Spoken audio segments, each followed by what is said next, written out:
family, and that's a rather spontaneous topic because I just finished a reading with a client who still had a lot to say about this, and I thought there might be a few interesting things for you about this. So when I talk about the soul family, it's not actually the same as the physical family, which obviously the name soul family implies.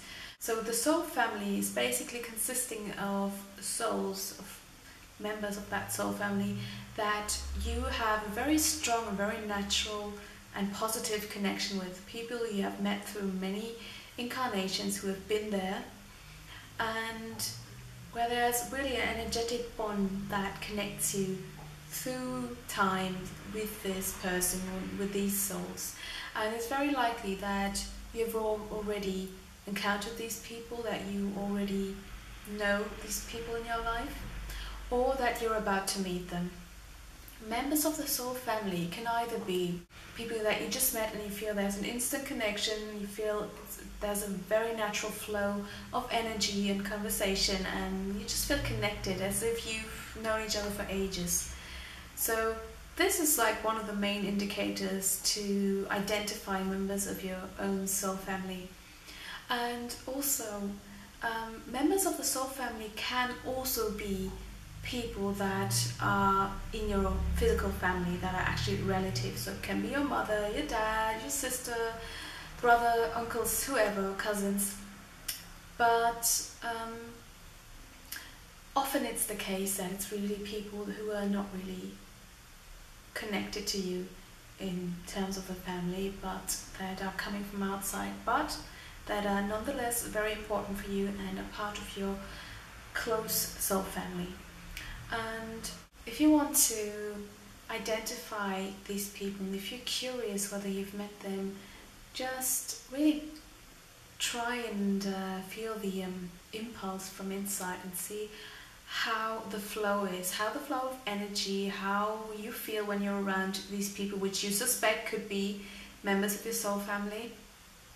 And also try and observe yourself when you're with them, as opposed to being with other people.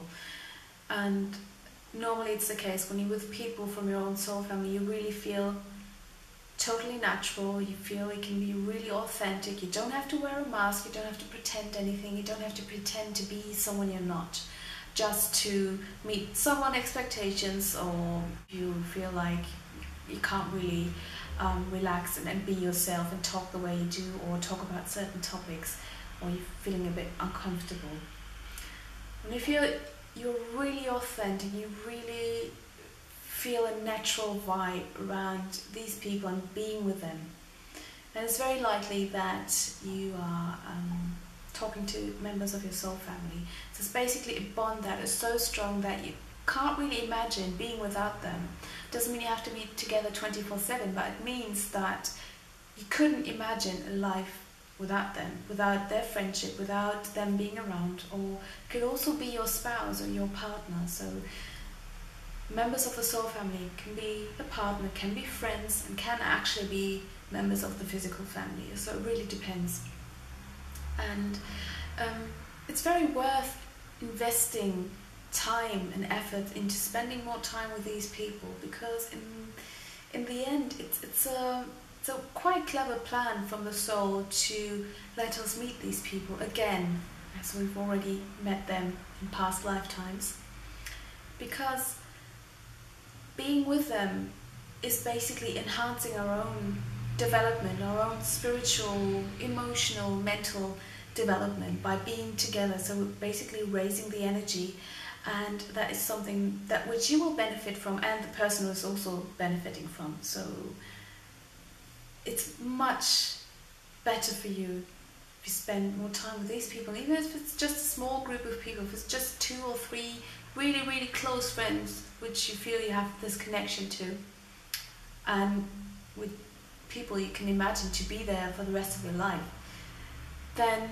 it's really much more worthwhile than spending time with people where you feel it's just a superficial kind of connection and you're not really yourself, you're not really true to yourself, or you're not feeling very authentic around them. So try and investigate that. You can easily identify them just by seeing how you feel when you're around them, people you suspect could be members of your soul family. And as beautiful and as natural the bond with the members of the soul family is, it doesn't really mean that there are no problems at all. There will never occur any problems. Of course not. As with anything in life, there might be rough patches, even with a person that belongs to your soul family. But as in contrast to conflicts you will have with other people, you will always find a way to make things up and to just cherish the friendship and the connection again, and be with them, and also to forgive, because in the end you can't imagine yourself being without them. So that's the main difference. I'm sure you've all been into places where you've had a fallout with someone and kicked them out of your life, or just never talk to each other again. That's not very likely to happen with members of the soul family because of the bond. So there's basically always something tying you together, and that is making sure that you will find a way to connect again. So investigate that and spend some more time with these people. And if that means that you're giving up superficial relationships, or that your circle of friends is shrinking, there's no reason to be afraid. It's actually a good sign, because you're more in touch with who you are, what your essence is, and what you benefit from, what is good for you and what's good for your well-being and your soul and your development. That's precious time you're spending with the right people, instead of people that never really mattered to you. So be honest with yourself, investigate that, and find those members of your soul family. And if you feel you've not met them yet, no problem at all. If you have a spiritual routine, if you meditate a lot or so, why not ask your soul and really just make that wish, state that wish for your soul to send you these people into your life. Just ask your soul to send these people your way, and that you're ready, and just tell them that you're ready to connect now, to make the needed changes in your life, to get more quality and to get more depth in your life and in your social connections.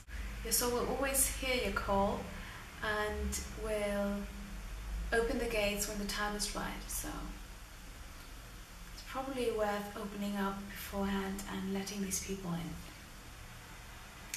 Right, I'm thinking of you. I hope you're spending a beautiful time with your loved members of the soul family, and thanks for watching. Speak to you next time. Bye.